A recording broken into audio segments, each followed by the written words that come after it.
인생톡톡 시청자 여러분 안녕하세요.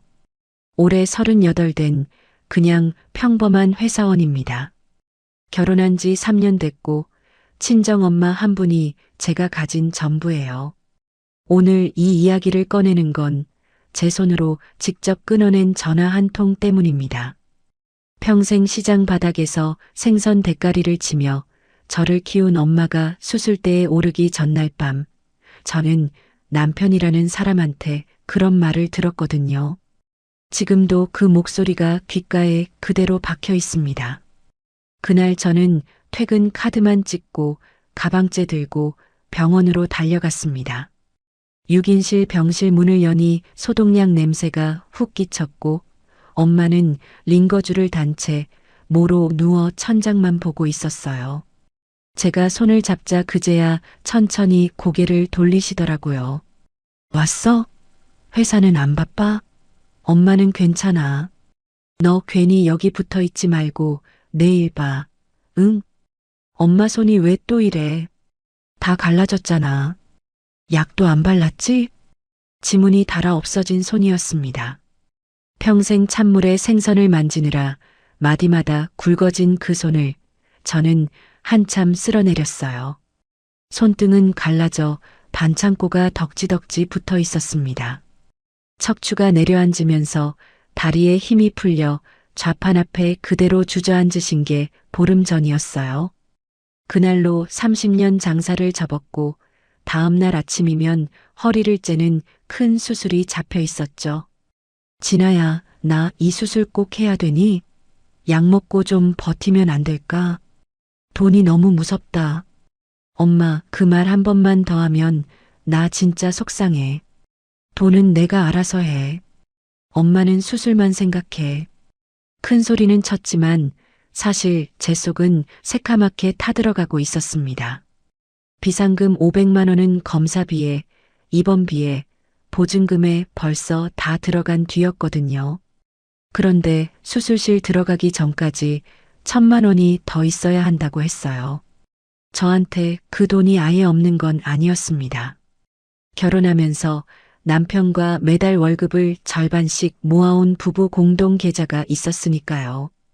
거기서 제가 넣은 몫만 빼도 충분했습니다.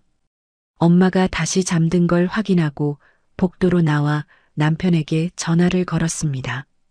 신호가 길게 가더니 시끄러운 술집 소리와 함께 목소리가 들렸어요. 왜 또? 여보, 엄마 수술비 1,000만 원이 모자라.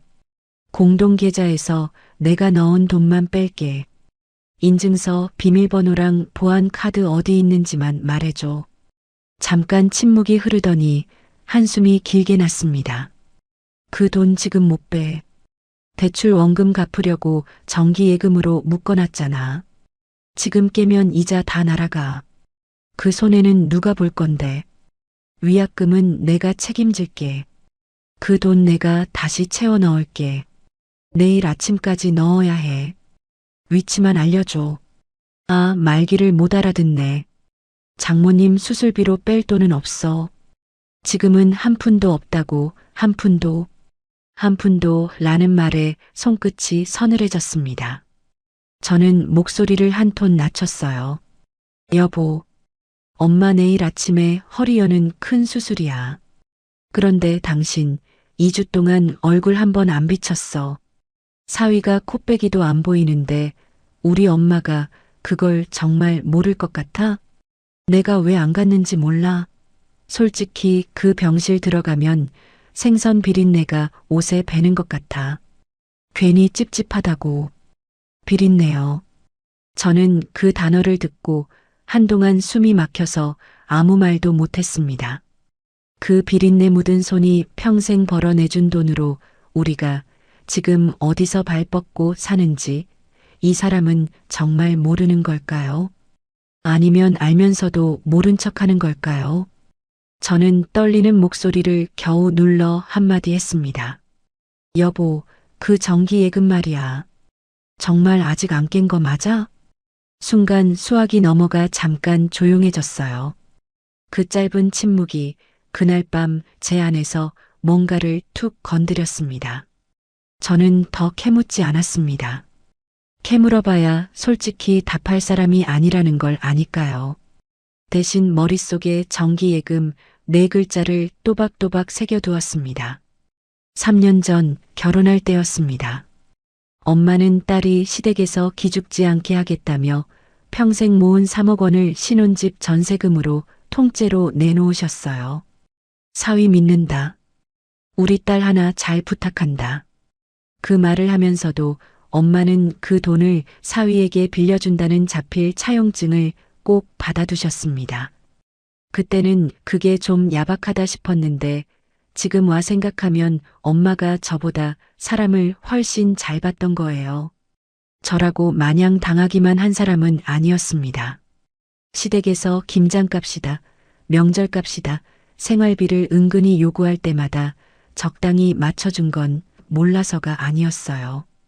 가정의 평화 한번 지켜보겠다고, 며느리 노릇 제대로 해보겠다고 제가 선택한 거였습니다. 남편이 돈은 한데 모아 관리하는 게 효율적이라기에 공동계좌도 그래서 받아들였고요. 엄마가 쓰러져 입원하던 바로 그 주에도 시어머니한테 전화가 왔었습니다. 친정엄마가 병원에 누운 걸 뻔히 알면서도 어머님은 대뜸 통장 얘기부터 꺼냈어요. 아가, 이번 달 모임 회비 칠 게 있다. 먼저 좀 넣어놔. 우리 재범이가 너한테 말해놓는다더라. 며느리가 그런 건 눈치껏 해야 예쁨 받지. 하나하나 말해야 하니? 저는 그때도 군말 없이 그 돈을 넣어드렸습니다. 친정엄마 수술 앞두고 제 손은 덜덜 떨리는데 시댁 회비는 날짜 맞춰 칼같이 챙겨 넣은 거예요. 그게 며느리 도리인 줄 알았으니까요. 다 제 결정이었습니다. 그렇게 믿었어요. 적어도 그날 밤 전까지는요. 여보, 그럼 보안카드라도 집 안 어디에 뒀는지만 말해줘. 내가 새벽에 가서 직접 찾을게. 나 지금 회식 중이야. 그런 것까지 챙길 정신 없어. 사람 귀찮게 하지 말고 내일 얘기해. 끊는다. 뚝. 전화가 끊겼습니다. 다시 걸었어요. 신호는 가는데 받지를 않았습니다. 한 번 더 걸었습니다. 이번엔 아예 신호가 한 번 가다 말고 뚝 끊기더라고요. 손가락으로 통화 종료 버튼을 눌러버린 겁니다. 저는 떨리는 손으로 문자를 보냈습니다. 여보, 엄마 수술 진짜 급해. 내일 11시까지 돈 안 넣으면 수술 한 달 밀린대. 메시지 옆에 숫자 1이 떴고 그 일은 밤이 깊도록 사라지지 않았어요. 읽지도 않은 거예요. 사람이 죽고 사는 일인데 회식 자리 술잔보다도 못한 일이었던 겁니다. 텅 빈 복도에 혼자 서서 저는 그제야 처음으로 똑바로 생각해 봤습니다. 내가 3년 동안 한 게 가정을 지키려는 양보였나? 아니면 그냥 만만하게 벗겨먹기 좋게 길들여진 거였나? 등줄기를 타고 차가운 게 스멀스멀 올라왔습니다. 화가 난다기보다는 무서울 만큼 머릿속이 또렷해지는 그런 느낌이었어요. 이상하죠? 펑펑 울 줄 알았는데 눈물 한 방울 안 났습니다. 오히려 정신이 칼날처럼 맑아지더라고요. 그때 간호사 한 분이 다가왔습니다. 보호자님, 안내드릴 게 있습니다. 내일 오전 11시까지 수술비 수납이 안 되면 일정이 한 달 뒤로 밀릴 수 있어요. 수술방 잡기가 워낙 어려워서 미리 말씀드립니다. 네. 11시요. 알겠습니다. 시간 안에 꼭 넣을게요. 저는 또박또박 대답했어요. 한 달이라뇨. 엄마 다리가 지금 이 지경인데 그걸 또 한 달을 끌라고요. 휴대폰을 손에 꽉 쥐고 병실 유리문 너머를 봤습니다. 엄마는 어느새 다시 잠들어 있었어요. 내일 무슨 일이 기다리는지도 모르고 평생 일만 한 그 손을 가슴 위에 가지런히 모은 채로요. 그 잠든 얼굴을 한참 들여다보면서 저는 입술을 꾹 다물었습니다. 부탁은 그날 밤으로 끝이었어요. 빌고 매달리는 건 더 이상 하지 않기로 했습니다. 다음 날 새벽 동이 트기 전에 그 집으로 직접 가기로 마음먹었어요. 보안 카드든 인증서든 이제는 누구한테 허락받아서가 아니라 제 손으로 직접 찾아 쓰기로요. 그게 제 인생에서 처음으로 무릎을 펴고 내린 결정이었습니다. 창밖으로는 아직 캄캄한 새벽이 깔려 있었습니다. 저는 보호자 의자에 앉아 휴대폰을 켜고 내일 은행 문 여는 시각과 병원 수납 마감 시각을 차례로 메모장에 적었어요. 신기하게도 손이 더는 떨리지 않더라고요. 엄마는 평생 새벽 4시면 일어나 시장으로 나갔습니다. 깜깜한 골목을 손수레 끌고 나가던 그 굽은 뒷모습을 저는 어릴 때 창문 너머로 수도 없이 봤어요. 그 수많은 새벽이 모여서 지금의 저를 키운 건데 정작 그 손이 마련해준 집에서 우리는 비린내 운운하는 소리나 들으며 살았던 겁니다. 저는 메모장을 닫고 눈을 잠깐 감았습니다. 날이 밝으면 이제는 빌리러 가는 게 아니라 받으러 갈 작정이었으니까요. 날이 채 밝기도 전이었습니다. 저는 병원에서 곧장 차를 몰아 신혼집으로 향했어요. 남편이 끝까지 알려주지 않은 인증서, USB와 보안 카드를 제 손으로 직접 찾을 작정이었으니까요. 더는 누구한테 비밀번호 좀 알려달라고 사정하지 않기로 했습니다. 도어록 번호를 누르고 현관문을 여는데 안에서 부스럭거리는 소리가 났어요. 새벽인데 거실 불이 환하게 켜져 있더라고요. 신발을 벗으며 거실을 본 순간 저는 그 자리에 굳어버렸습니다. 시어머니가 소파 앞에 쪼그려 앉아 백화점 쇼핑백에 뭔가를 잔뜩 쓸어 담고 있었거든요. 일전에 아범 기력 보충시켜야 한다며 사다 두라고 하셔서 제가 채워둔 한우 세트하고 과일 선물 박스였습니다. 어머, 너 왜 이 시간에? 깜짝이야. 어머님이야말로 이 새벽에 여긴 어쩐 일이세요? 아들 집에 어미가 오는데 시간이 무슨 상관이니? 어차피 너희 둘 다 안 챙겨 먹고 상할 것 같아서 내가 가져가는 거다. 아깝잖아. 이 비싼 걸. 어머님은 일어서더니 그 길로 부엌으로 가 냉장고 문까지 활짝 열어젖혔어요. 여기 굴비두름은 내가 가져간다. 냉동실에 처박아 두면 어차피 너희가 먹기나 하니. 손도 안 댈 거. 남의 집 냉장고를 제 집 곳간처럼 뒤지는 그 손을 보면서 저는 차 키를 꽉 쥐었습니다. 그 음식들이 다 누구 돈으로 산 건지 따지고 싶었지만 입을 열기도 전에 어머님이 먼저 말을 이었어요. 근데 너 사돈 수술인지 뭔지 한다고 여태 병원에서 자고 온 거니? 아이고, 유난이다, 유난. 사돈이야 평생 시장 바닥에서 생선 비린내 맡고 험하게 사신 양반인데 허리 좀 째는 게 뭐 대수라고. 그 연세에 수술한다고 뭐 크게 달라지겠어? 귀한 내 아들 돈 그만 축내고 어여 퇴원시켜라. 저는 그 말을 듣는 순간 어젯밤 병실에서 잠든 엄마의 손이 떠올랐습니다. 반창고 덕지덕지 붙은 그 손이요. 평소 같으면 또 가정의 평화를 위해 삼켰겠죠. 그런데 그날은 도무지 그게 안 되더라고요.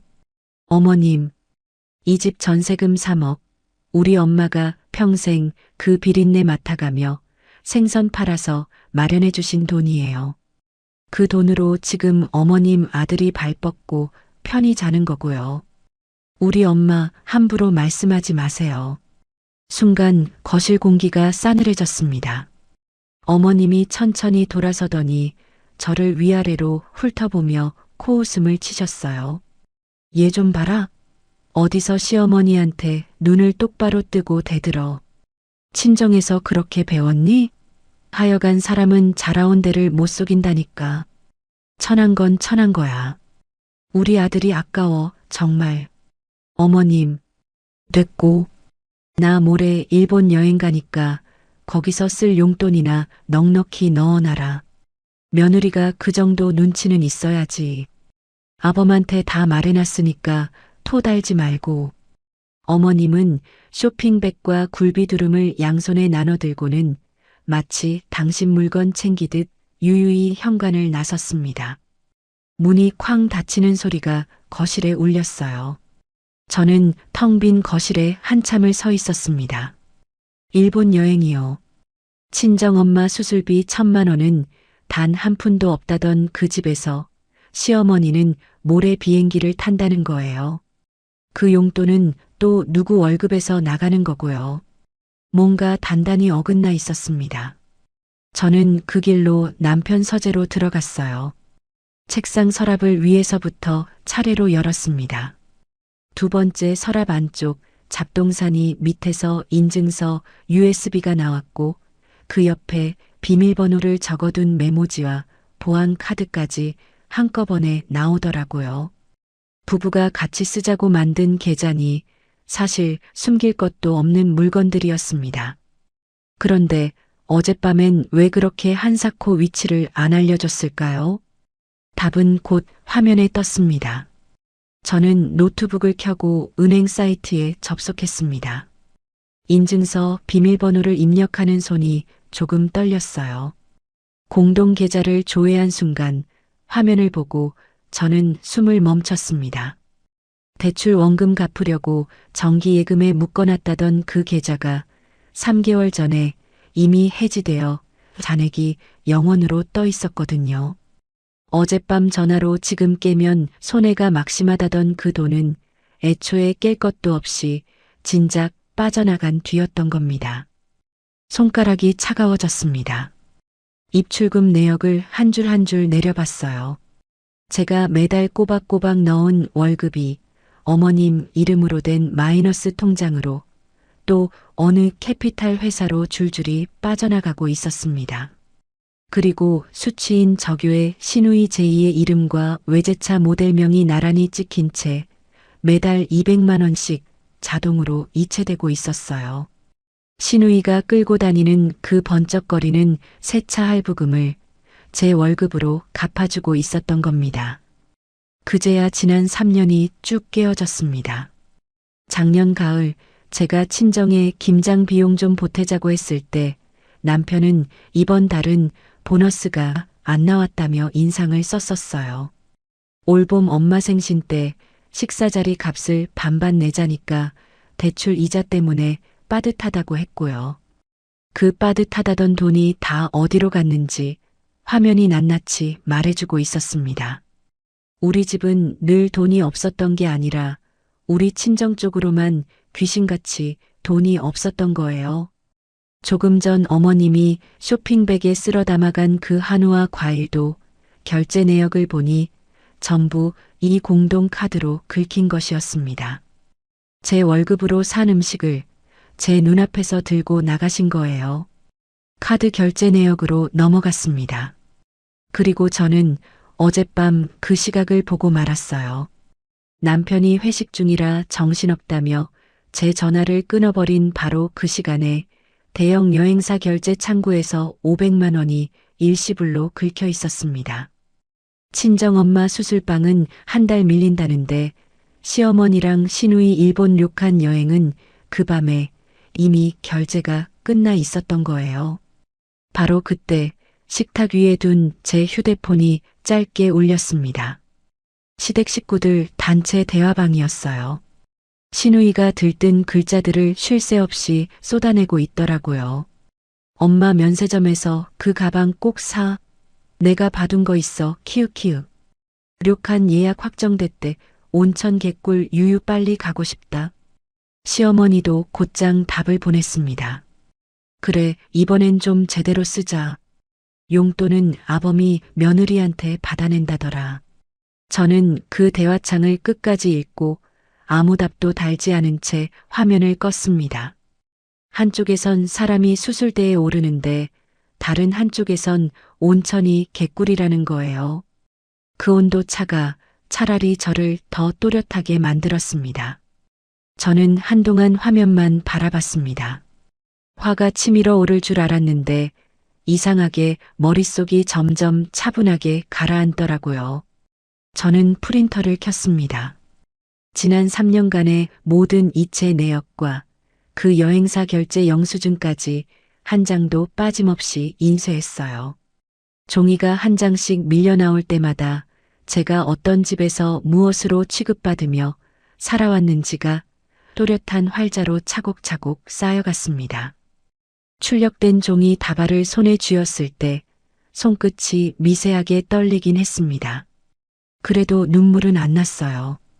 대신 눈빛이 얼음장처럼 가라앉는 게 저 스스로도 느껴지더라고요. 저는 입술을 꾹 다물고 마지막으로 한 가지를 더 했습니다. 보안 카드를 꺼내 들고 공동계좌에 그나마 남아있던 잔액 중에서 제가 직접 입금한 몫에 해당하는 2천만 원만 제 개인 계좌로 옮겨받았어요. 단 1원도 더 가져오지 않았습니다. 딱 제목, 제가 피땀으로 번 그만큼만요. 화면에 이체 완료라는 글자가 뜨는 걸 확인하고서야 저는 노트북을 조용히 덮었습니다. 저는 인쇄한 종이 다발을 가지런히 추슬러 서류 봉투에 담고 가방 깊숙이 챙겨 넣었습니다. 인증서, USB와 보안 카드도 제 손가방으로 옮겼어요. 이건 더 이상 부부 공동이라는 말이 어울리지 않았으니까요.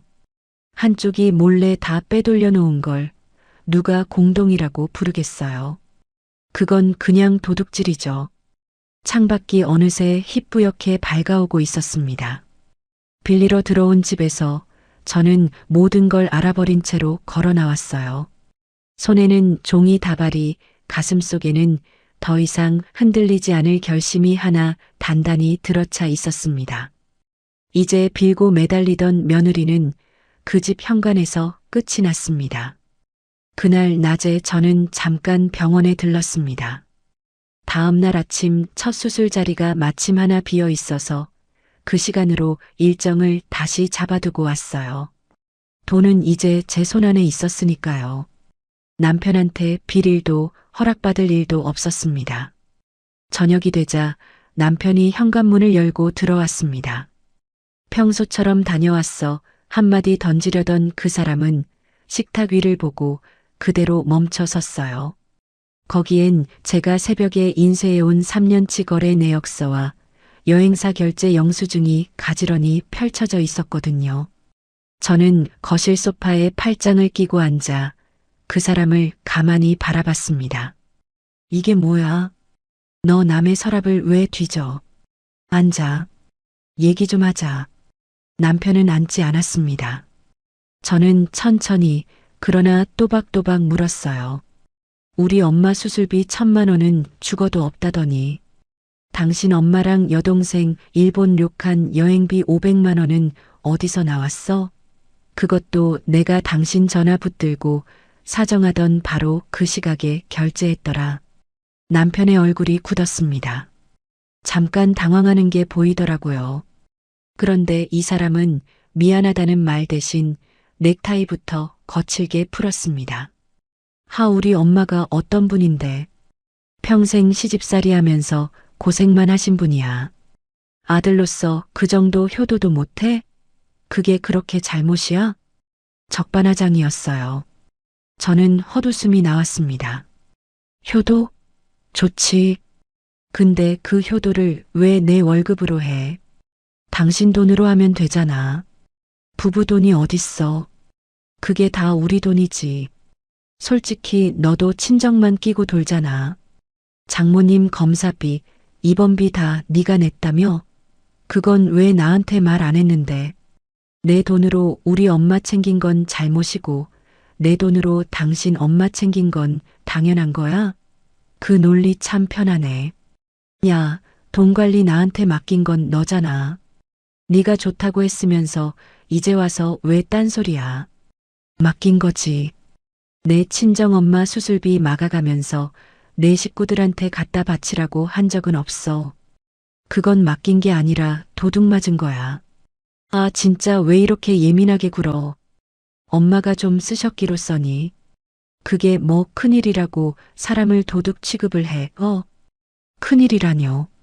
저는 종이 한 장을 천천히 집어들었습니다. 당신 이 계좌 만들 때 나한테 뭘 했어? 우리 둘이 집 살 종잣돈이라고 이 악물고 모으자고 했잖아. 그 말 믿고 나 사고 싶은 옷 한 벌을 안 샀어. 친정 용돈까지 줄여가면서 꼬박꼬박 넣었다고. 근데 그 종잣돈이 다 어디 갔어? 당신 어머님 빚이랑 시누이 외제차로 다 녹아 없어졌잖아. 저는 종이를 한 장씩 짚어가며 말을 이었습니다. 대출 갚으려고 묶어놨다던 정기예금 3달 전에 이미 깨서 영원이야. 시누이 차 할부금도 매달 내 월급에서 200만 원씩 빠져나갔고 우리 엄마가 평생 생선 팔아 마련해준 전셋집에 들어앉아서 내 돈까지 빼돌려 당신 식구들 호강시킨 거. 이게 당신이 입에 달고 살던 합리적인 재산 관리야? 남편이 갑자기 손을 뻗어 식탁 위 종이를 통째로 확 움켜쥐려 했습니다. 저는 그보다 빠르게 그 손목을 탁 쳐냈어요. 손대지 마. 그거 원본 아니야. 사본은 벌써 따로 다 챙겨놨으니까 찢어봐야 소용없어. 남편 손이 허공에서 멈칫했습니다. 제가 이렇게까지 준비해놓고 앉아있을 줄은 꿈에도 몰랐던 거죠. 한참을 입만 벙긋대던 그 사람은 결국 막다른 데 몰린 짐승처럼 소리를 질렀어요. 어딜? 생선 비린내나 풍기면서 억척스럽게 살던 장모랑 교양 있는 우리 엄마를 비교해. 거실이 쩌렁쩌렁 울렸습니다. 그런데 저는 그 말을 듣고도 이상하리만치 차분했어요. 화는 머리끝까지 치미는데 손끝 하나 안 떨리더라고요. 평생 새벽 시장에서 언손을 호호 불며 저를 키운 엄마. 그 손을 비린내라고 부르는 사람과 제가 3년을 한 입을 덮고 살았던 거예요. 저는 아주 조용히 받아쳤습니다. 교양. 그 교양 있으신 어머님이 오늘 새벽에 우리 집 냉장고를 털어가셨어. 굴비 두름까지 싹 쓸어서 양손에 들고. 그게 당신이 말하는 교양이야? 남편은 아무 말도 못했습니다. 바로 그때 식탁 위에 놓인 남편의 휴대폰이 부르르 울렸습니다. 화면에 시누이 이름이 떴어요. 저는 망설이지 않고 손을 뻗어 스피커폰 버튼을 눌렀습니다. 오빠, 올케가 또 돈 갖고 지랄해? 그럴 줄 알았어. 지 엄마 닮아서 돈에 아주 벌벌 떨더라. 좀스럽게. 오빠가 그냥 꽉 쥐고 살아. 그런 여자는. 기죽으면 안 돼. 수화기 너머로 흘러나온 그 목소리가 텅 빈 거실에 그대로 퍼졌습니다. 시누이는 제가 듣고 있는 줄도 모르고 한참을 깔깔댔어요. 남편이 황급히 전화를 낚아채 끊었지만 이미 들을 건 다 들은 뒤였습니다. 제가 원래 철이 없어서 그래. 진심 아니야, 어? 진심이 아닌 게 아니라 그게 너희 집 진심이지. 온 식구가 똑같이 날 그렇게 봤던 거고. 저는 그 순간 완벽하게 깨달았습니다.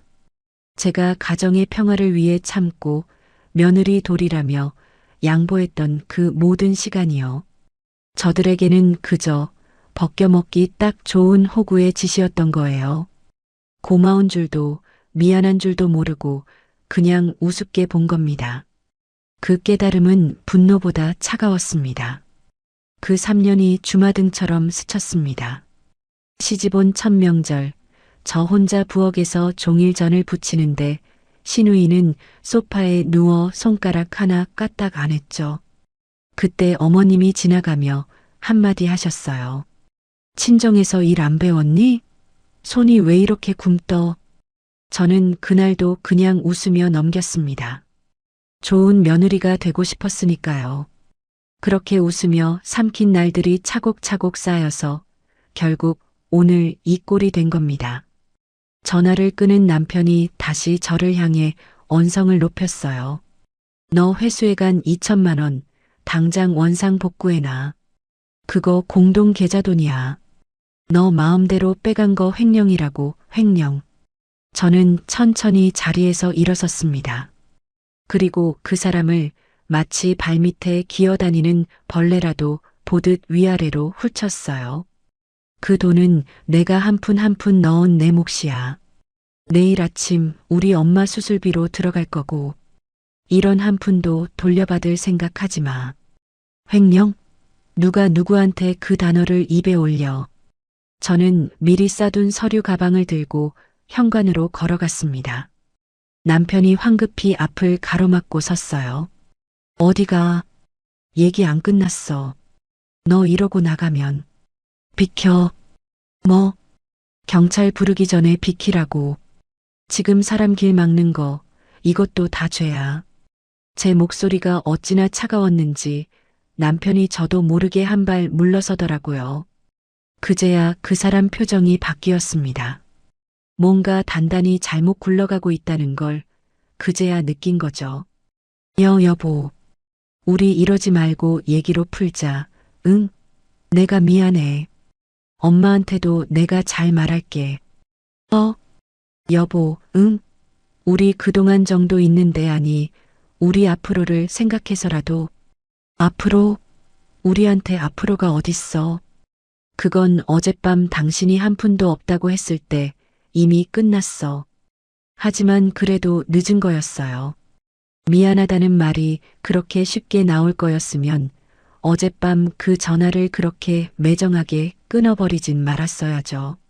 사람이 수술대에 오르는데 비린내 운운하지도 말았어야 했고요. 저는 더 대꾸하지 않고 문을 열고 나왔습니다. 등 뒤에서 뭐라고 소리치는 것 같았지만 이상하게 하나도 귀에 들어오지 않았어요. 엘리베이터 앞에 서서 저는 처음으로 길게 숨을 내쉬었습니다. 그 집 문이 등 뒤에서 닫히는 순간 3년간 저를 짓누르던 무언가도 같이 닫혀버리는 기분이었어요. 내려가는 엘리베이터 거울에 비친 제 얼굴은 울고 있지 않았습니다. 오히려 어제보다 더 또렷하고 단단해 보이더라고요. 저는 곧장 차에 올라 병원으로 향했습니다. 날이 밝으면 엄마가 수술대에 오를 거고 그 곁을 지킬 사람은 저 하나뿐이었으니까요. 이제 돌아갈 생각은 없었습니다. 한 번 넘은 선은 다시는 주워 담을 수 없는 거니까요. 집을 빠져나와 차에 올라탔을 때 그제야 다리가 조금 풀리더라고요. 운전대를 잡은 채 한참을 가만히 앉아 있었습니다. 울려고 한 건 아닌데 눈가가 잠깐 뜨거워졌어요. 저는 손등으로 한번 쓱 닦아내고 백미러로 제 얼굴을 봤습니다. 이제부터는 흔들리면 안 되니까요. 시동을 걸고 곧장 병원 쪽으로 차를 몰았습니다. 다음 날 아침 수술 시간이 정해지자 저는 수납창구로 갔습니다. 어젯밤 회수해온 2천만 원 중 1,000만 원을 마감 직전에 일시불로 결제했어요. 카드가 단말기에 꽂히고 승인 완료 영수증이 뽑혀 나오는 소리가 그날따라 어찌나 시원하게 들리던지요. 직원분이 영수증을 건네면서 한마디 하셨습니다. 보호자님 다행이에요. 시간 안에 처리되셔서요. 네. 감사합니다. 그리고요. 한 가지 더 부탁드릴 게 있는데요. 저는 곧바로 입원실 변경을 요청했습니다. 6인실 다인실에 누워 계신 엄마를 가장 넓고 조용한 1인실 특실로 옮겨달라고요. 차액이 얼마든 상관없었습니다. 평생 새벽 좌판에 쪼그려 앉아 산 엄마가 적어도 큰 수술 앞에서는 사람답게 누워 계시게 하고 싶었거든요. 병실로 돌아가니 엄마가 침상에 앉아 수술 가운 끈을 어설프게 묶고 있었습니다. 손이 떨리는 게 보였어요. 엄마, 이리 와봐. 내가 묶어줄게. 진아야, 너 어제 잠은 잤니? 얼굴이 왜 그래? 잤지. 엄마 그런 거 신경 쓰지 말고. 오늘 잘 자고 일어나기만 해. 다른 건 다 내가 알아서 할 거니까. 저는 끈을 단단히 묶어드리고 엄마 손을 두 손으로 꽉 쥐었습니다. 그 거친 손이 평소엔 그렇게 단단하던 분이 그날따라 작게 떨더라고요. 저는 일부러 더 환하게 웃어 보였습니다. 엄마, 나 이제 진짜 어른 됐어.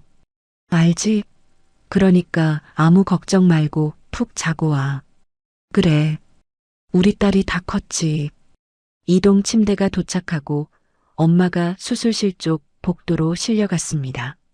저는 끝까지 그 손을 놓지 않고 따라 걷다가 수술실 문 앞에서야 손을 놓아드렸어요. 문이 닫히고 그 푸른 문 위로 수술 중 표시등이 빨갛게 켜졌습니다. 4시간 예정이라고 했어요. 저는 그 자리에 한참 서 있다가 천천히 돌아섰습니다. 이제 울고 있을 시간이 없었거든요. 엄마가 잠든 그 4시간 동안 저는 해야 할 일이 산더미였습니다. 문득 어릴 적 생각이 났습니다. 초등학교 다닐 때 비가 억수같이 쏟아지던 날 엄마는 좌판 정리도 못하고 비닐 한 장 뒤집어 쓴 채 학교 정문까지 우산을 들고 뛰어왔었어요. 비린내 나는 앞치마 그대로요. 친구들이 키득거리는 소리에 저는 그날 잠깐 엄마 손을 부끄러워했었습니다. 그게 지금까지 가슴에 박혀 있어요. 30년이 지나서 그 손을 다시 부끄러워한 인간이 나타났습니다. 이번엔 제가 절대로 외면하지 않을 작정이었습니다. 병원 1층 카페로 내려가 가장 구석진 자리에 자리를 잡고 노트북을 열었습니다. 아메리카노 한 잔을 시켜놓고 엑셀 화면을 띄웠어요. 첫 줄에 자산 회수 및 정리라고 적었습니다. 그 아래로 항목을 하나씩 세웠습니다. 전세금 3억 원 반환. 공동자금 중 아직 회수 못한 제목 5천만 원. 위자료. 신우이차 할부금 환수. 그리고 마지막에 이혼이라고 또박또박 적었어요. 글자를 치는 손이 단 한 번도 멈추지 않더라고요. 이상한 일이었습니다. 어젯밤까지만 해도 누구한테 이혼 2글자를 입에 올리는 것조차 두려웠는데 그날 아침엔 그게 그냥 해야 할 일 목록 중 하나로 보였어요. 가방에서 누런 봉투를 하나 꺼냈습니다. 3년 전 결혼식 일주일 전에 엄마가 저 모르게 사위한테 받아둔 그 자필 차용증이었어요. 평생 시장에서 거스름 돈을 손수 세어봤던 분이 그 돈에 대해서만은 어찌나 야물었던지. 그때는 그 깐깐함이 좀 민망하기까지 했는데 그 종이 한 장이 이제 모든 것의 시작이 될 줄은 그때 저도 몰랐습니다. 저는 봉투를 열고 차용증을 펴봤습니다. 엄마의 굵고 거친 글씨로 차용금 3억 원, 위 금액을 사위 이재범에게 빌려준 사실이 분명함이라고 또박또박 적혀 있었어요. 그 아래 사위의 자필 서명과 도장, 그리고 그 돈이 결혼식 직후 어느 통장에서 어느 임대인 계좌로 곧장 넘어갔는지 입금 내역까지 엄마가 따로 곡사에 끼워두셨더라고요. 빈틈이 없었습니다. 그 빈틈없는 사랑이 그날 저를 살린 거예요. 저는 차용증과 어제 인쇄해둔 거래 내역서들을 가지런히 정리해 그 길로 평소 회사 업무로 알고 지내던 법무사 사무실로 향했습니다. 미리 전화해뒀던 터라 들어서자마자 안쪽 방으로 안내됐어요. 저는 책상 위에 차용증, 자금 흐름 증빙, 공동계좌 내역서까지 한 장 한 장 펼쳐놓았습니다. 법무사님이 안경을 고쳤으며 서류를 한참 들여다보시더라고요. 차용증 원본 있고 자금 흐름까지 딱딱 맞아떨어지네요. 사실관계가 깔끔합니다. 가압류가 가능할까요? 가능합니다. 보전의 필요성을 소명하고 담보만 제공하시면 남편분명의 지분이랑 급여 통장에 대해서는 가압류 들어갈 수 있어요. 카드까지는 결정 송달되면 자동으로 묶이고요. 그럼 신청해 주세요. 오늘 바로요. 오늘이요? 네. 한 가지만 부탁드릴게요. 일정 조율 좀 해주세요. 법원 결정이 떨어지고 은행이랑 카드사에 통보가 들어가는 그 시점이 시댁 식구들 비행기 타는 날짜랑 정확히 겹치게요. 법무사님이 잠깐 고개를 들고 저를 보시더라고요. 표정에는 별 동요가 없으셨지만 안경 너머 눈빛이 잠깐 깊어졌습니다. 알겠습니다. 가능한 선에서 맞춰보겠습니다. 저는 가만히 고개를 끄덕였어요. 화가 나서 충동적으로 하는 게 아니었습니다.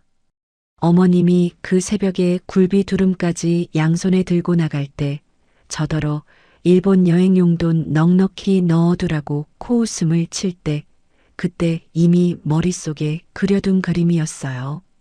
평생 가장 즐거운 자리에 올라타는 바로 그 순간에 평생 가장 차가운 통보를 받게 해드릴 작정이었거든요.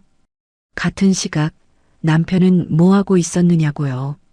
나중에 보니까 회사 사람들이랑 스크린 골프장에 있었더라고요. 단톡방에 사진까지 올리면서요. 아내가 좀 예민해서 머리 식히는 중이라는 글자랑 같이요.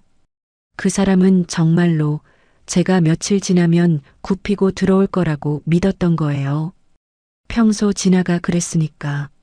평소 진아가 늘 그래왔으니까. 자기 발밑에 깔린 게 호구가 아니라 사실은 가시였다는 걸 아직 모르고 있었던 겁니다. 저는 법무사 사무실을 나와 바로 옆 빌딩 변호사 사무실로 옮겼습니다. 가압류만으로는 부족했거든요. 변호사님께 공동 자금 중 아직 회수 못한 제목 5천만 원에 대한 부당이득 반환 청구 소송 서류까지 한꺼번에 부탁드렸어요. 이혼 소장도 같이 준비해달라고 했습니다. 한 번에 다 진행하시려고요? 보통은 단계적으로 한 번에요. 시간 끌면 그쪽도 정신 차리고 자산 빼돌릴 거예요. 그 사람들 그 정도 머리는 돌아갑니다. 변호사님이 살짝 웃으셨어요. 의뢰인분이 사건을 더 잘 아시는 것 같습니다. 3년을 같이 살았으니까요. 서류 접수까지 마치고 사무실을 나오니 어느덧 정오가 가까웠습니다.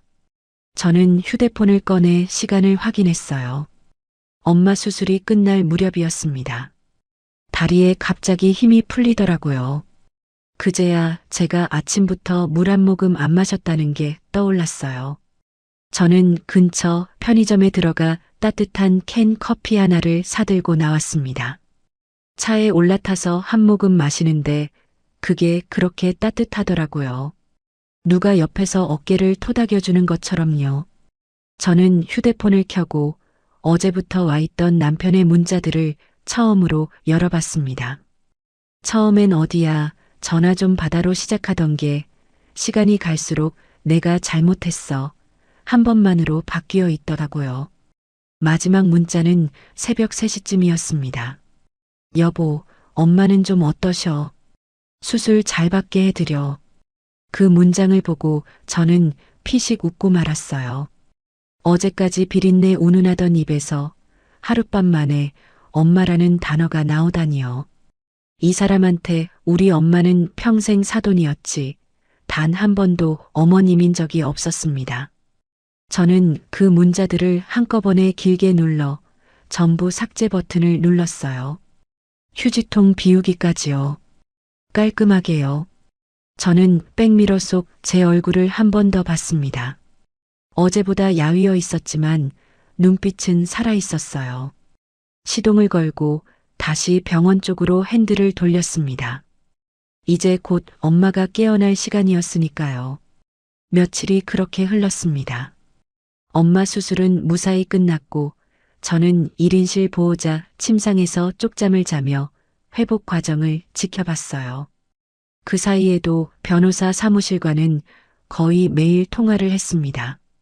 가압류 결정이 떨어지는 날짜, 송달되는 시점, 법원에서 은행과 카드사로 통보가 전해지는 시각까지요. 모든 게 시댁 식구들이 비행기 타는 그날 새벽에 맞춰 움직이도록 조율이 끝났습니다. 문제의 그날이 왔어요. 새벽 6시 인천공항 출국장 풍경은 나중에 같은 비행기를 탔던 시댁 친척 한 분한테 전해 들었습니다. 어찌나 생생하게 들려주시던지 제가 그 자리에 있던 것처럼 그림이 그려지더라고요. 캐리어를 끌고 들어선 어머님과 시누이는 들떠 있었답니다. 신우이가 깔깔거리며 카트를 끌었고 어머님은 모처럼 차려입은 코트깃을 한 번 더 매만지셨다고요. 면세점에 들어서자마자 어머님은 미리 봐둔 브랜드 매장으로 곧장 향하셨어요. 400만 원짜리 신상 가방을 직원에게 내밀며 마치 늘 그래왔다는 듯 우아한 미소를 지으셨다고 합니다. 이걸로 주세요. 우리 며느리가 이번에 큰맘 먹고 보낸 거라. 아유, 네 어머님. 잠시만 기다려주세요.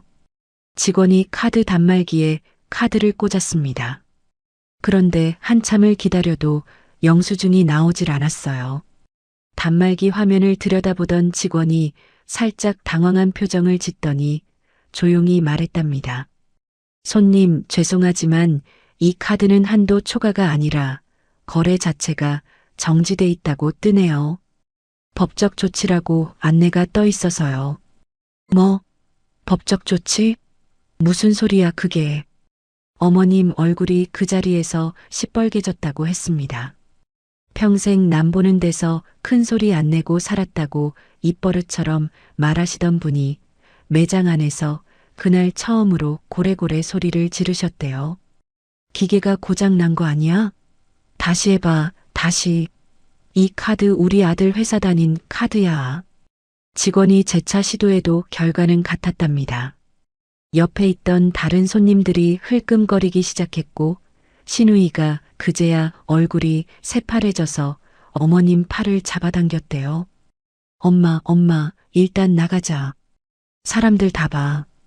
어머님은 가방을 매대 위에 그대로 던지듯 내려놓고 매장을 나오셨답니다. 출국 1시간 전 들떠있던 그 얼굴이 그 시각엔 종이장처럼 하얗게 떴다고요.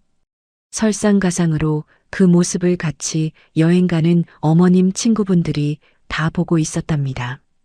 평소 모임에서 우리 며느리가 효녀라 매달 용돈도 따로 챙겨준다고 자랑하던 분의 카드가 친구들 보는 앞에서 거래 정지로 막혀버린 거예요.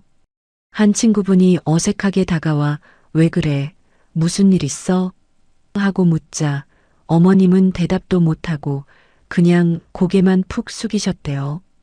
신우이가 떨리는 손으로 곧장 오빠한테 전화를 걸었답니다. 같은 시각 남편은 막 회사에 출근해 자리에 앉아 커피 한 모금을 마시고 있었습니다. 그때 휴대폰이 진동했어요. 처음 뜬 건 주거래 은행 알림이었답니다. 귀하의 모든 계좌가 가압류 처리되었습니다. 그 짧은 글자를 본 순간 손에 들고 있던 머그컵을 떨어뜨릴 뻔했다고 나중에 그러더라고요. 이어서 카드사에서 줄줄이 알림이 떴습니다. 신용카드 정지, 체크카드 정지, 마이너스 통장 정지. 모바일 뱅킹 앱을 열어 잔액을 확인하려 했지만 화면엔 빨간색 경고창만 뜨고 잔액 자체가 보이지 않더래요. 며칠 전 제가 신청한 차용금 반환 및 부당이득 보전 처분이 법원에서 인용됐고 그 결정이 송달되면서 그 사람 금융망 전체가 동시에 잠겨버린 거예요. 거기에 신우이 전화까지 동시에 울리니 남편 얼굴은 그야말로 백지장이었다고 합니다. 부장자리 옆에서 그 사람이 일어서지도 못하고 휴대폰만 부여잡고 있었다는 얘기를 같은 부서 후배한테 한참 뒤에 전해 들었어요. 공항에선 어머님과 신우이가 결국 탑승 수속도 못 밟고 면세 결제 한번 못 해본 채로 출국장 벤치에 주저앉아 계셨답니다. 같이 가기로 한 어머님 친구분들은 어쩔 줄 몰라 하다가 결국 두 분만 두고 비행기를 타러 가셨대요. 어머님은 카트에 손도 못 대고 신우이는 핸드폰만 들고 오빠한테 발신 또 발신을 누르고 그날 새벽 공항 풍경이 어떻게 보였을지 저는 그 장면을 일부러 머릿속에 그리지 않으려고 했습니다. 그건 그분들 몫의 시간이었으니까요. 저는 그 시각에 회사에 있었어요. 평소처럼 출근해서 아침 회의에 들어가 있었습니다. 분기 보고를 발표하는데 휴대폰이 책상 위에서 미친 듯이 진동했어요. 화면을 슬쩍 봤더니 부재중 알림이 두 자릿수로 쌓이고 있더라고요. 다 남편 이름이었습니다. 저는 휴대폰을 뒤집어 엎어놓고 하던 발표를 마저 끝냈어요. 보고가 끝나고 부장님이 잘했다며 한마디 해주셨고 동료들이 박수도 쳐주더라고요. 저는 평소처럼 웃으며 인사하고 자리로 돌아왔습니다. 자리에 앉아 휴대폰을 열어보니 부재중 전화 30통이 넘게 쌓여 있었어요. 문자도 한참 쌓여 있더라고요. 처음엔 전화 좀 받아, 그 다음엔 여보 미안해, 그러다 점점 제발 한 번만, 엄마가 공항에서 쓰러지셨어. 이혼만은 안 돼로 변해가더라고요. 저는 그걸 무표정하게 한 줄씩 읽어내렸습니다. 화도 안 났어요. 그저 답할 가치가 없는 글자들을 차례차례 확인했을 뿐이었어요. 읽고 나서 저는 하나씩 다 지웠습니다.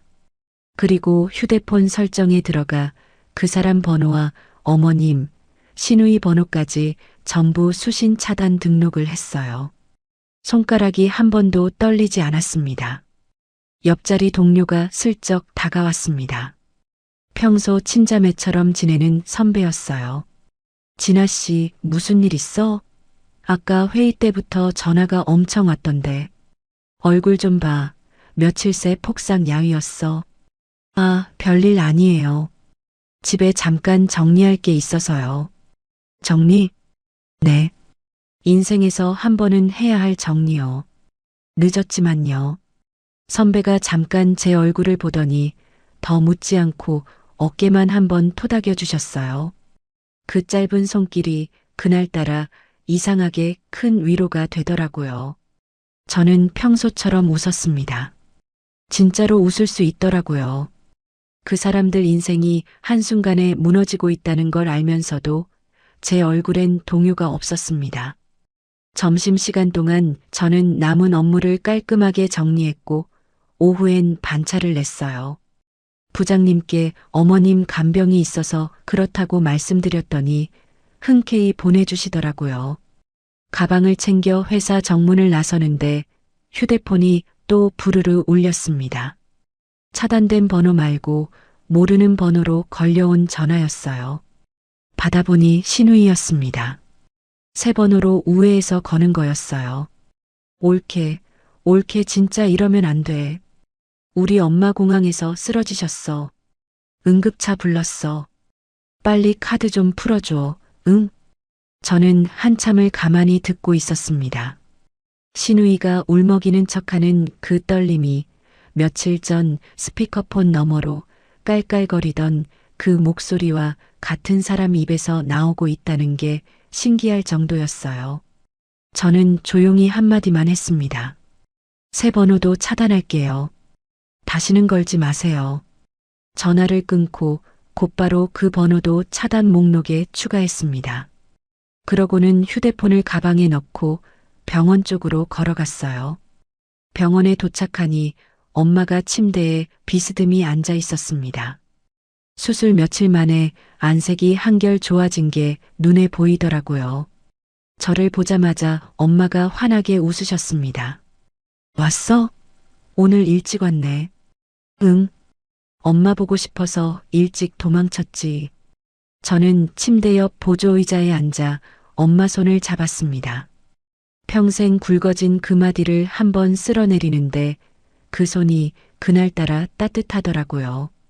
살아있어줘서, 잘 견뎌줘서 그 한 가지가 그 순간 제가 가진 전부였습니다. 진아야. 응, 엄마. 너 요새 무슨 일 있지? 엄마한테 말 안 해도 다 알아. 저는 잠깐 망설이다가 고개를 저었습니다. 아무 일도 없어. 엄마는 그냥 회복만 잘하면 돼. 다른 건 다 끝나가. 엄마는 한참 제 얼굴을 보시더니 더 묻지 않고 그저 제 손을 한 번 더 꽉 쥐어주셨어요. 굳이 캐묻지 않으셨지만 다 아셨던 것 같습니다. 평생 험한 시장 바닥에서 사람을 봐온 분이 자기 딸 눈빛을 못 읽으셨을 리가 없죠. 그저 다 끝나고 나서 들어도 늦지 않다고 그렇게 기다려주신 거였어요. 공항에서 무슨 난리가 벌어졌든 회사 자리에 누가 멘붕에 빠져 있든 그건 다 그쪽 사정이었어요. 저와 엄마 사이엔 맞잡은 그 따뜻한 손 하나면 충분했습니다. 그날 오후 엄마가 잠든 1인실에 앉아 있는데 1층 안내데스크에서 인터폰이 올라왔어요. 보호자님, 아래에 남편 되신다는 분이 막무가내로 올라가겠다고 하셔서요. 미리 말씀하신 대로 출입 막아뒀습니다. 네, 잘하셨어요. 절대 올려보내지 마세요. 수술 다음 날 저는 병원 측에 미리 부탁을 해뒀습니다. 누가 찾아와도 보호자 동의 없이는 병실 근처에 못 오게 해달라고요. 돈이 좀 들더라도 상관없었어요. 엄마가 회복하는 그 공간만은 그 사람들 발소리 하나 들리지 않게 하고 싶었거든요. 창문 너머로 내려다보니 주차장 한복판에 그 사람이 서 있더라고요. 회사도 조퇴하고 달려온 모양이었습니다.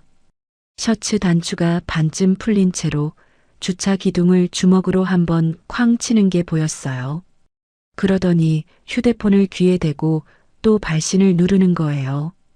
제 차단 목록에 들어있는 번호라 제 휴대폰은 울리지도 않았습니다. 그 사람은 연결도 안 되는 전화기를 붙들고 텅 빈 신호음을 혼자 듣고 있었던 거죠. 저는 그 모습을 한참 내려다보다가 조용히 커튼을 닫았습니다. 그 양반 인생이 그 시각에 어떻게 굴러가고 있었는지는 나중에 같은 회사 후배한테 띄엄띄엄 전해 들었습니다. 조퇴하고 나간 그날 저녁부터 그 사람 휴대폰엔 다른 종류의 문자가 쌓이기 시작했대요. 카드값이 며칠째 연체됐다는 독촉, 캐피탈에서 보낸 상환 안내, 신우이 차 할부가 밀리니까 그 불통이 고스란히 그 사람 앞으로 떨어진 거예요. 돈 냄새 맡고 모이던 사람들은 돈줄 끊기니까 똑같이 빠르게 흩어졌습니다. 평소 형님 아우하며 골프 치러 다니던 친구들이 그 사람 전화를 슬슬 안 받기 시작했대요. 보증이라도 서달라고 할까봐 겁먹은 거죠. 친척 어른들도 마찬가지였고요. 사람이 잘 나갈 땐 구름같이 모였다가 무너질 땐 거짓말처럼 사라지는 거. 그 사람은 그걸 그제야 배운 겁니다. 같은 날 밤이었어요. 면세점에서 그 망신을 당하고 비행기도 못 탄 두 사람이 결국 그 집으로 돌아갔다고 하더라고요. 동행한 일행한테 겨우 차비를 빌려 공항 리무진을 타고요. 새 코트 차려입고 캐리어 끌며 출국장에 들어서던 그 모습은 온데간데 없고 화장이 다 번진 얼굴로 밤늦게 현관문을 두드렸답니다. 거실에서 무슨 일이 벌어졌는지는 그 집 아래층에 사는 분이 한참 뒤에 흘리듯 얘기해줬어요. 고성이 어찌나 컸는지 위층에서 천장이 울렸다고요. 이게 다 뭐냐? 며느리가 미쳐서 집안을 풍비박산을 냈잖아. 너는 사내 자식이 마누라 하나 단속을 못해서. 엄마, 그놈의 일본 여행, 그거 하나 때문에 내 인생이 통째로 날아갔다고. 3억이야, 3억. 누가 가라 그랬어, 누가. 평생 아들 앞에서 큰 소리 치던 시어머니하고 그 어머니 치맛자락 붙들고 살던 아들이 그날 밤 처음으로 서로에게 악을 썼답니다. 돈이 있을 땐 한 몸처럼 굴던 식구가 돈이 사라지니까 서로를 물어뜯더라는 거예요. 거기에 신우이가 끼어들었다고 하죠. 오빠, 근데 내 카드값은 어떡해? 다음 달 할부 또 빠질 텐데. 그건 막아줘야 할 거 아니야. 그 말에 그 사람이 탁자를 발로 걷어찼답니다. 유리 위에 놓여있던 그릇들이 와장창 쏟아졌고요. 세 식구가 그날 밤 새벽까지 서로 책임을 떠넘기며 싸웠다는데 저는 그 얘기를 들으면서도 아무 감흥이 없었어요. 그건 제가 만든 불이 아니라 원래 그 집안에 차곡차곡 쌓여있던 화약이었으니까요. 저는 그냥 성냥 한 갭이 그어준 것뿐이고요. 그날 밤부터 다음날 새벽까지 그 사람은 제게 쉬지 않고 전화를 걸었습니다. 저는 엄마가 잠든 1인실 소파에 앉아 따뜻한 캔 커피를 두 손으로 감싸쥐고 있었어요. 창밖은 캄캄했고 병실 안은 엄마 숨소리만 고르게 들렸습니다. 수술을 잘 견뎌낸 그 얼굴이 며칠 새 한결 편안해 보이더라고요. 평생 새벽 4시에 일어나 언손 호흡 불며 시장에 나가던 분이 그날은 늦도록 아무 걱정 없이 자고 있었어요. 저는 그 얼굴을 보면서 이거면 됐다 싶었습니다. 정말로요. 차단을 해뒀어도 그 사람이 몇 번이나 거는지는 휴대폰에 고스란히 흔적으로 남더라고요. 부재중 기록이 한 통, 두 통, 끝도 없이 쌓여갔습니다. 밤이 깊어질수록 발신 간격이 점점 짧아지더라고요. 처음엔 10분에 한 번이던 게 나중엔 1분이 멀다 하고 울렸습니다. 그 사람이 어떤 심정으로 그 버튼을 누르고 있을지 솔직히 상상이 가긴 했어요. 사람이 죽고 사는 일인데도 회식 술잔이 먼저였던 사람이 이제는 1분에 한 번씩 제게 매달리고 있는 거예요. 새벽이 다 되어 발신 기록이 173번째에 닿아 있었습니다. 저는 그 마지막 한 통만은 받아야겠다고 마음먹었어요. 차단을 풀고 다음 전화를 기다렸습니다. 저는 캔 커피를 내려놓고 엄마가 깨지 않게 조용히 복도로 나왔습니다. 곧 다시 화면에 그 이름이 떴고 저는 그 전화를 비로소 받았어요. 여보세요. 여보, 진아야. 제발 전화 좀 받아줘. 나 진짜 죽을 것 같아. 목소리가 갈라져 있었습니다. 며칠 사이에 사람이 그렇게 변할 수가 있나 싶을 만큼요. 카드도 다 막히고 통장도 다 묶이고 회사에서도 소문 다 났어. 나 이러다 진짜 신용불량자 돼. 응? 장모님께 내가 무릎 꿇고 빌게. 정말이야. 그러니까 통장만 좀 풀어줘. 한 번만 살려줘 제발. 장모님께 무릎을 꿇겠다는 말. 며칠 전까지 비린내 운운하며 병문안 한 번 안 오던 사람 입에서 나온 말이었습니다. 저는 그 말을 끝까지 다 들었어요. 끊지 않고요. 그러고는 아주 조용히 한마디만 했습니다. 내일 오후 2시 법원 앞 카페로 나와요. 변호사 데리고 이혼 서류에 도장 찍을 거니까. 여보. 진아야, 그게 무슨. 할 말은 그게 다예요. 저는 전화를 끊었습니다. 그리고 다시 그 번호를 차단 목록에 넣었어요. 손가락이 이번에도 떨리지 않더라고요. 복도 끝 창문으로 희뿌연 새벽빛이 들어오고 있었습니다. 저는 잠깐 거기 서서 그 빛을 바라봤어요. 화가 나지도 후련하지도 슬프지도 않았습니다. 그냥 오래 짊어지고 있던 짐을 바닥에 내려놓은 사람처럼 어깨가 조금 가벼워진 느낌이었어요. 병실로 돌아와 엄마 옆에 다시 앉았습니다. 엄마가 잠결에 무슨 소리를 들었는지 살짝 눈을 뜨더라고요. 진아야, 누구 전화 왔었어? 아니야, 엄마. 아무도 아니야.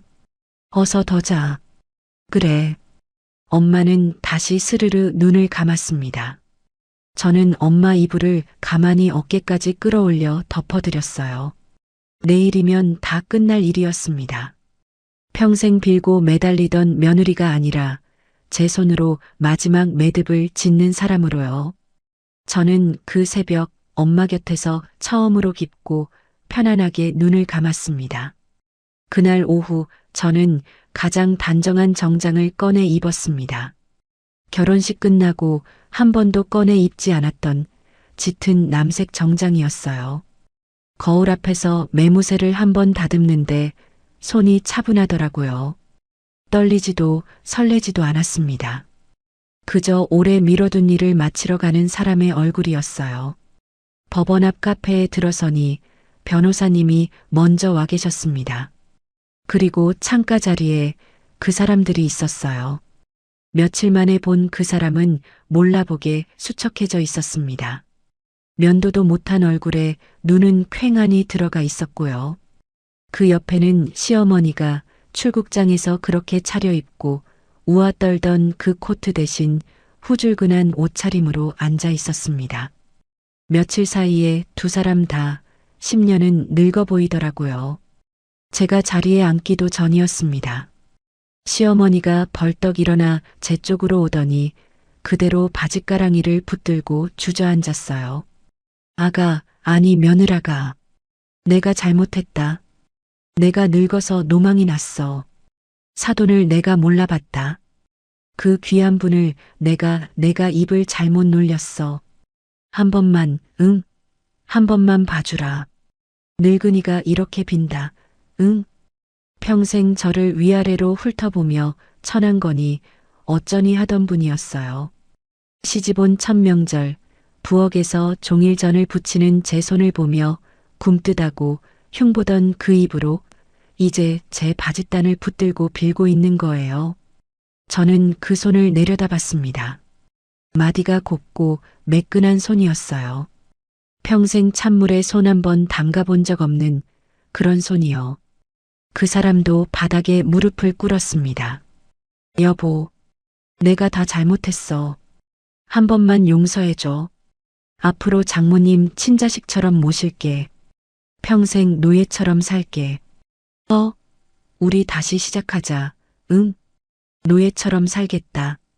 저는 그 말을 듣고 속으로 헛웃음이 나왔어요.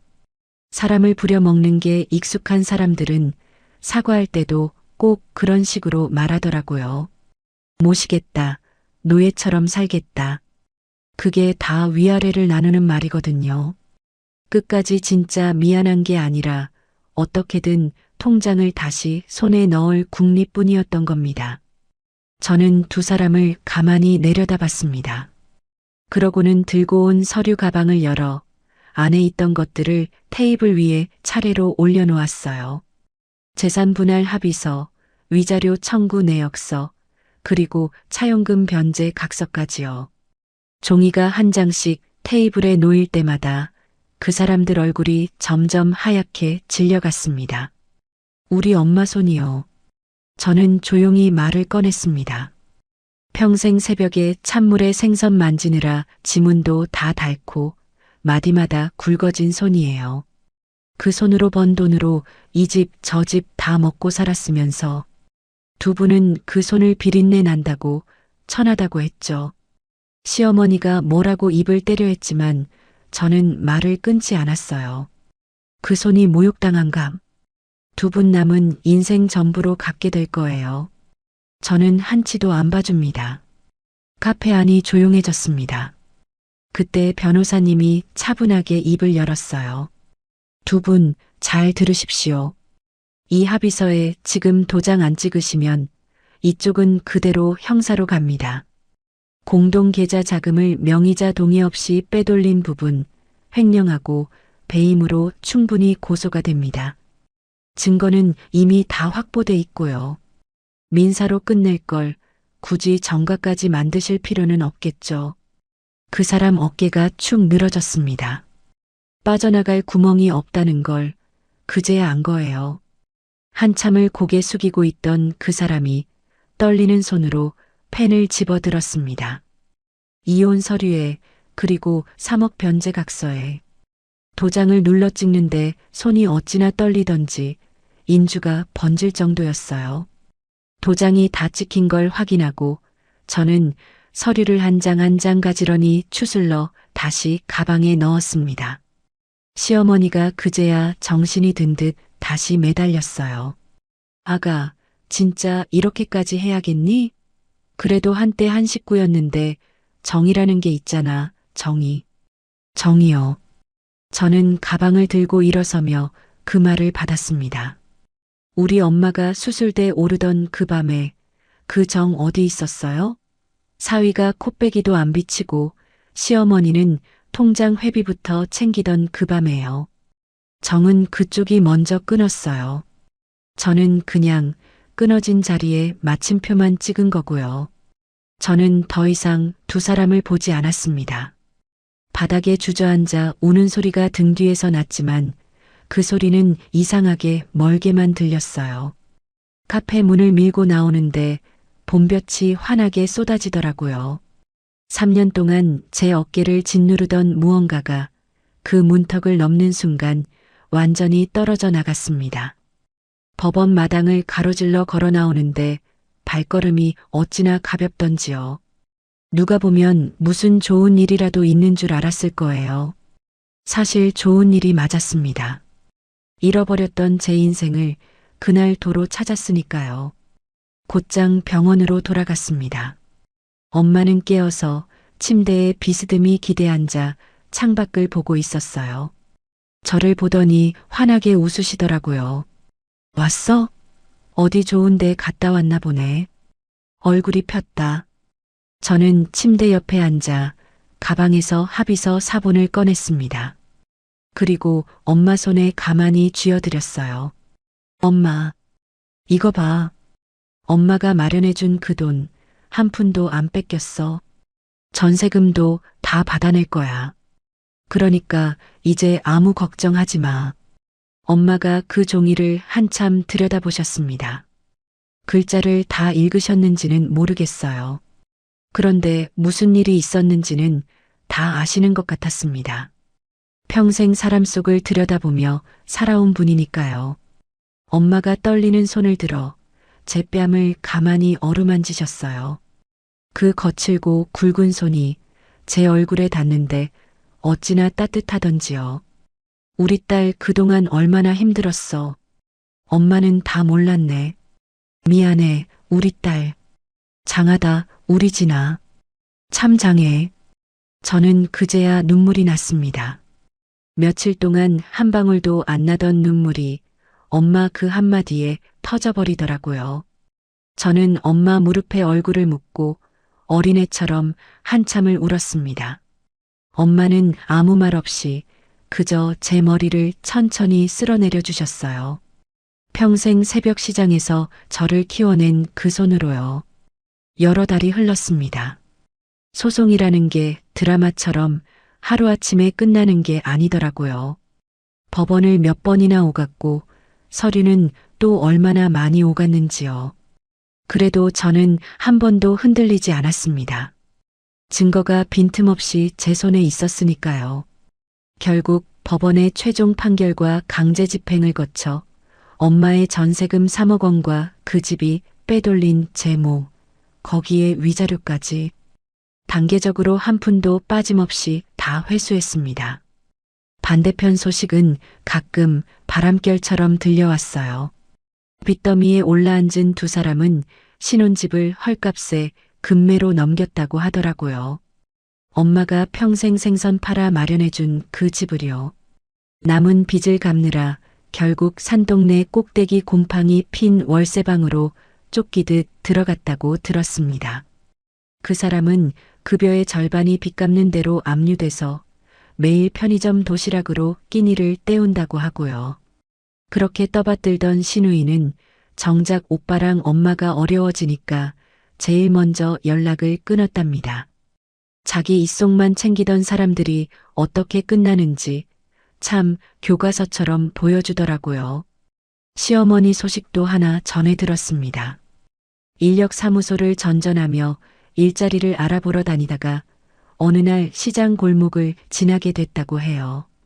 좌판에 생선을 펴놓고 언손호호 불어가며 손님을 부르는 상인들 앞에서 한참을 멍하니 서 있었답니다. 평생 천하다고 비웃던 그 삶의 무게가 그제야 얼마나 무겁고 값진 것이었는지 뒤늦게 뼈저리게 느꼈겠죠. 하지만 그건 이제 제 알바가 아니었습니다. 저는 회수한 돈으로 병원에서 가까운 곳에 세보금자리를 마련했어요. 햇볕이 잘 드는 넓고 깨끗한 아파트였습니다. 베란다가 어찌나 넓던지 처음 보러 갔을 때 엄마가 거기 서서 한참을 안 나오시더라고요. 진아야, 여기서 보면 하늘이 다 보인다. 세상에. 엄마는 그 베란다를 제일 좋아하셨어요. 화분을 하나둘 들여놓더니 어느새 작은 화단을 만드셨습니다.